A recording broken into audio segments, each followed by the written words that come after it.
Well, howdy there, Internet people. It's Belle again. So today, we're going to talk about Trump's bill, debt, Medicaid, bonds, and uncertainty.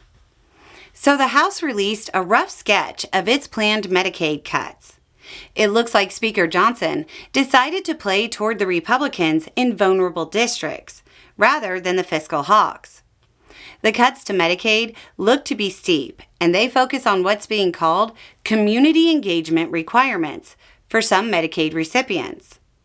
Those requirements would require 80 hours per month of something to, in essence, earn social credit that shows you're worthy of health care. It could be work, education, maybe charity.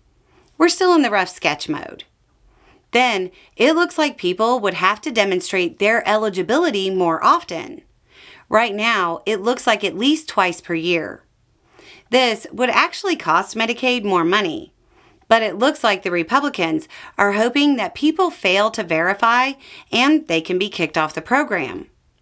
Remember, a lot of low-income people live in rural areas that are far from a benefits office. The additional verification will hurt the poorest Americans the most. It's not good. As Representative Frank Pallone of New Jersey said, quote, "In no uncertain terms, millions of Americans will lose their health care coverage. Hospitals will close. Seniors will not be able to access the care they need. And premiums will rise for millions of people if this bill passes." It seems like the hospitals most likely to be hit are those serving the MAGA base. Rural hospitals that depend on the Medicaid dollars to stay afloat. As bad as this is actually not as bad as some of the options they originally planned. But there's the problem for Johnson, Trump, and the bond market. These cuts don't look like they're deep enough to offset Trump's tax cuts to primarily benefit the wealthy. They may not get the votes they need to pass it from the fiscal hawks, who are demanding much deeper cuts to avoid allowing Trump's tax cuts to send the national debt through the roof. It looks like Johnson is hoping they'll pass it, even if they miss the $1.5 trillion target for the cuts. But here's the problem for Johnson. The fiscal hawks aren't wrong. The math is the math.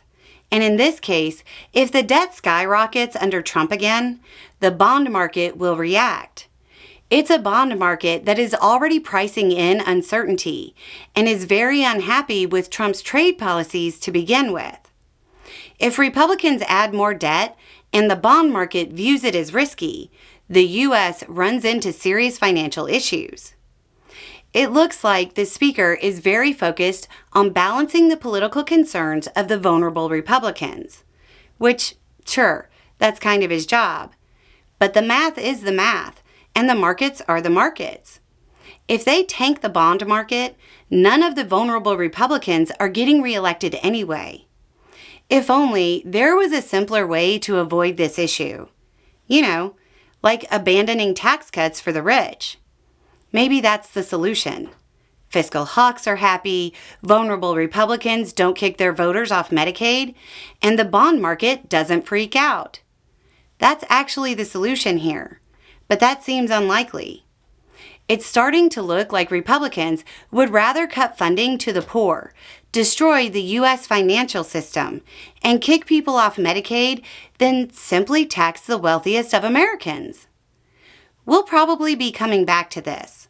The political future of the Medicaid cuts, Trump's one big beautiful bill, and therefore his agenda are anything but certain. Anyway, it's just a thought. Y'all have a good day.